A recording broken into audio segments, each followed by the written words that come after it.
واللعيبه اللي معاه دي على فكره كانت عايزه مدرب زي تاكيز جونياس. والله العظيم كانت عايزه مدرب عبقري زي تاكيز جونياس. ليه؟ هتلاقيه بيلاعب تريزيجيه، وهتلاقيه بيلاعب زيزو، وهتلاقيه بيلاعب بن رمضان، وهتلاقيه بيلاعب جراديشار ومحمد شريف. هتلاقي الفرقه دي مش هتلاقي حد قاعد زعلان. انما هو حاطط لي نمطي. فين ديانج النهارده؟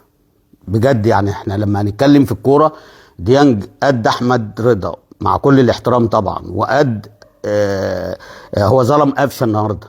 قفشه اتظلم لان بيلعب النهارده جنب احمد رضا، واخد بالك، قدامهم محمد بن رمضان. مين اللي يلعب في الحته دي؟ وطبعا عشان كوره تريزيجيه حطها لقفشه، طلعها حب يحطها له في المساحه الفاضيه، تريزيجيه ما فهمهاش، طلعت اوت، قاموا جايين قضوا على قفشه.